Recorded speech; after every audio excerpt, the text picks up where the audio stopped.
Thank you, man. Thank you. Yeah, I just sneezed. He was like, bless you.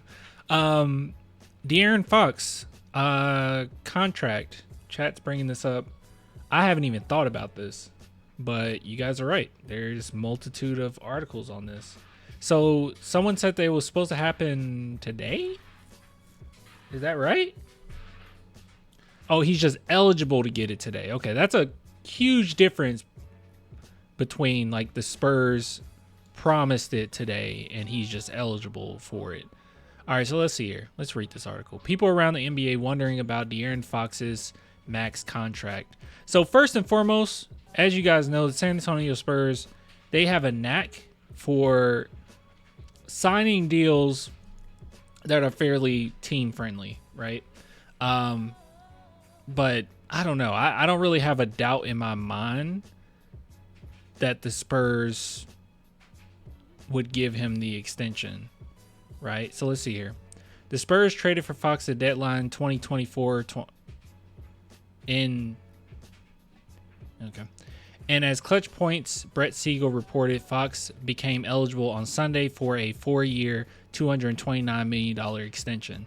Recently, NBA insider Mark Stein took to his Substack to shed some light on the league thought process regarding a potential extension for the former All-Star. Since acquiring Fox, San Antonio has watched Steph Castle win Rookie of the...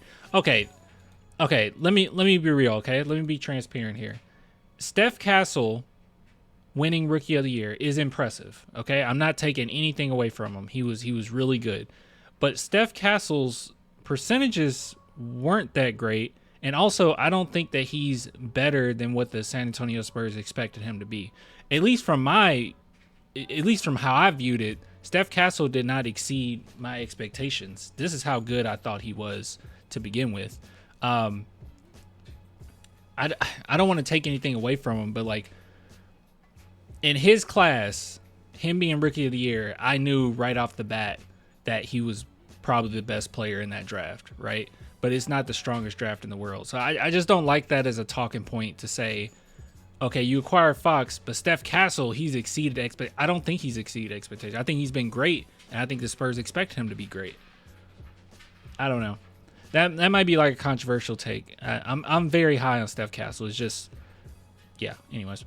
And won the rights to via trade lottery to select Dylan Harper. Now, that was huge. That was absolutely huge. With the number 2 overall pick in June 25. But by the time this 4-year extension is over with, wouldn't you then reevaluate Dylan Harper to see to go ahead and give him his new contract? Or am I tripping? Isn't that how that works with rookie contracts? We're gonna have to take a look. Yep, I'm not wrong, am I? Okay. Those developments have many people wondering league-wide, how automatic is a max for Fox now? Okay. Siegel also reported that it sounded like Fox would be getting an extension worth slightly less than the max. Okay. The emergence of Castle and the draft lottery luck that led to Harper have complicated what once seemed like an obvious decision to keep Fox around long term regardless of the price. But wait, but it says right here, it sounds like he will get an extension worth slightly less than the max. What's the big deal? All right, let's look at another article. What are we freaking out about? Yeah, it's not automatic. Is this the same stuff? Let's see. General Manager Rob Pelinka said in a statement after the contract was finalized, the extension meant Luka Doncic's future with the Los Angeles Lakers. Okay. But the Spurs will need to consider upcoming negotiations with Wembanyama. Oh, yeah, that's true. Who will be eligible next summer to sign a 5-year, $200. Now, he will get whatever. I'm sure it'll be a little less than that, but he'll get whatever. If he want it, he'll get it. That will kick in 2027. Limiting the money and term on Fox's extension could help the San Antonio Spurs maximize the flexibility they will have to build around Wembanyama, Castle, and Harper going forward.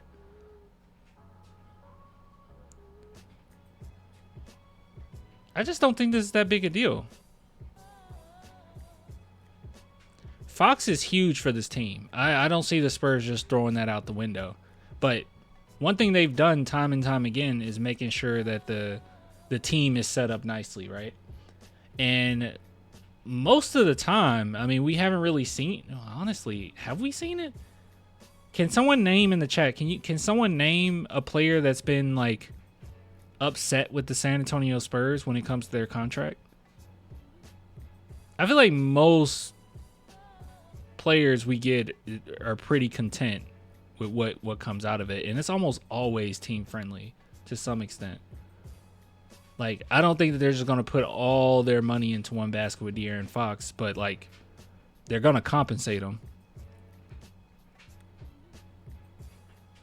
I mean, he desperately wanted to come to San Antonio. I'm sure that he'll talk it out, you know? I've only been here for 3 years, don't ask me. Okay. I can't really think of one, honestly. Like players, because I think about players that were upset with us, but I don't think it was contract related. You see Steven Jackson. He was upset with us. Kawhi, but none of that was money-wise.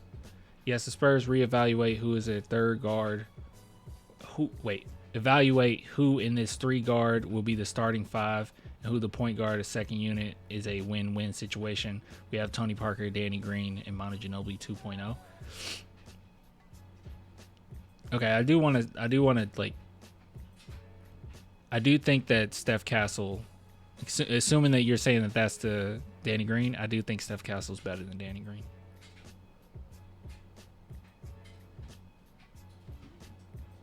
That no state income tax helps a lot in Texas. I don't know. All right, well, yeah, I don't think this is that big a deal. I don't think it's anything to panic about. I do want to take a look at Spurs contracts. Spurs contracts. I guess it'll be like salary. Let's see. De'Aaron Fox. 1, 2, 3. Let's see, Dylan Harper. Yeah, about the time that all this is over, by the time his extension is about over, they'll be able to reevaluate some things. It's not a big deal. We'll be all right. They'll figure it out. I wouldn't stress about it.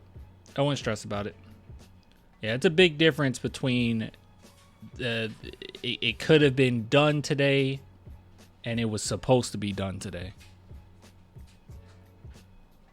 It's all right. I do think that Fox is here long term. He's really good.